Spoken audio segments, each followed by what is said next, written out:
20-year-old customer, she just started drilling questions, and then the guy got mad, like, why is this 21 questions? Yeah! Oh, very good, very good. He was grumpy too, let me tell Oh, you. hey, well, you know, you get to a certain age, you get grumpy. We were the same way. Yeah, you get grumpy. Let me tell you why you get grumpy, because young people start treating old people like kids. See, that's what I said. It's driving my wife nuts. Right, we go up to a restaurant, the waiter will come up and touch her. Are you okay? Come to, can I get you something? I'll tell you, you know when you're getting old, when you trudge to the top of Grandfather Mountain and the tourists congratulate you. I am not kidding you. 2 weeks ago, right, I'm up there, and it was raining and everything, but I'm up the top of there. I walk up there and I'm going, hey, great, talking to me.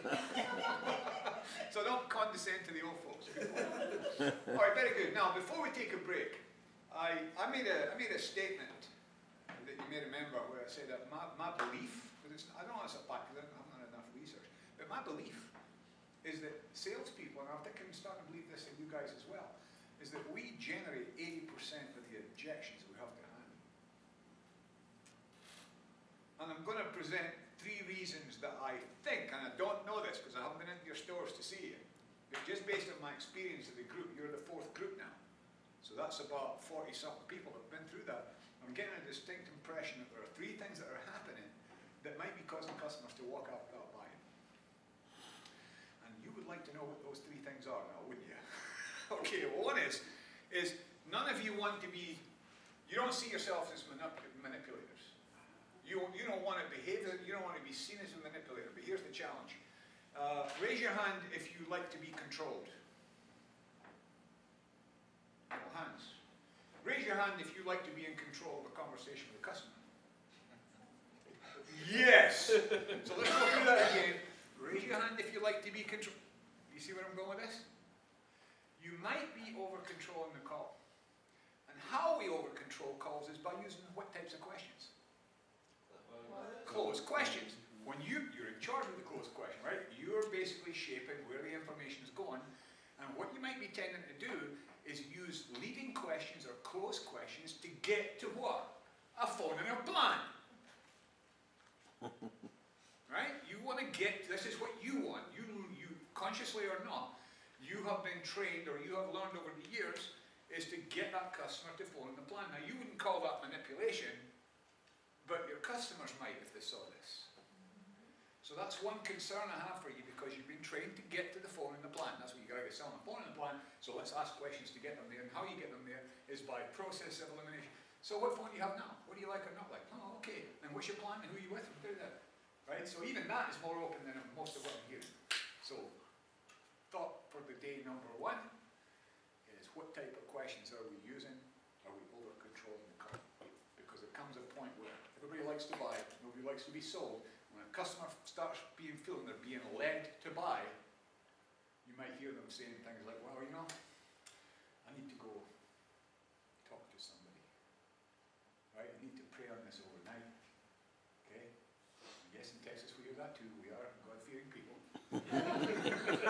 So, when you start hearing customers say that, you might want to think, women, but I just over-control that. So there's thought for the day number 1. Here's thought for number 2. A second reason that might be happening is I'm going to lead you back to a study that was done. Now, when I Googled this again this morning to get the statistics to show you this market study that was done a number of years ago, and I looked at it, I'm going, wait a minute now, J. Wilkins and Sons, and I'm in Wilkes County, is this for real? And I'm checking, yeah, it's got nothing to do with Wilkes County, but it's a very, very much what do you call it?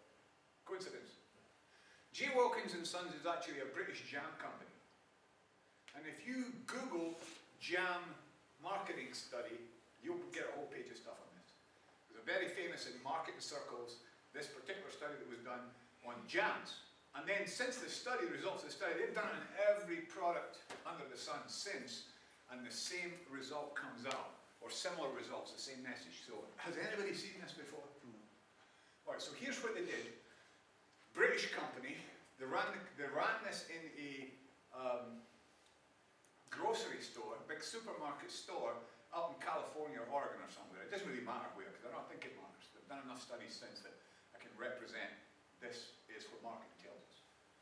So the jam company, they set up 2 tables in grocery store. And they put 24 varieties of jam, because that's what we do in Britain. We're very big jam people. In Scotland, we're marmalade people, because we're more bitter.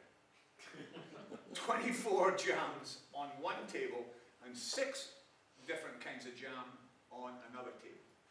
So if you were to walk into a grocery store and see 24 jams here and 6 jams there, which table would you most likely graduate towards, you personally?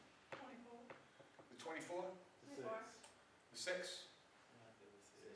Okay, well, interestingly enough, 60% of the people that came in went to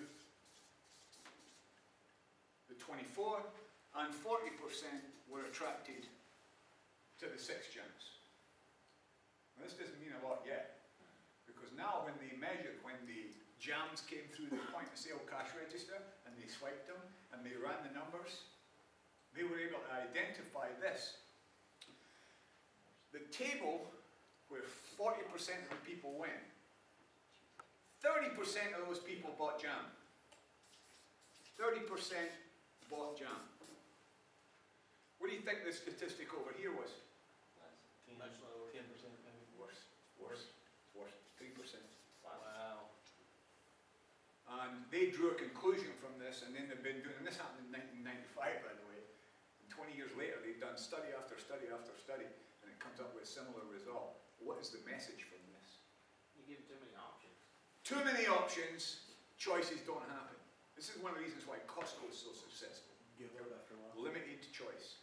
Limited choice. So, step over here to the phone bar. Let me tell you about this model. I don't know, let me tell you about this one. Here's another one you might like. Of course, you wouldn't do that, right? Phone plans. So, danger number 1, over controlling the call. Customer feels over control, manipulated. Danger number 2, too many choices. Danger number 3 is related to this. What's danger number 3? Too much information. And you've probably seen this. You've been telling the customer what you've got, and you kind of almost starts to see them backing off.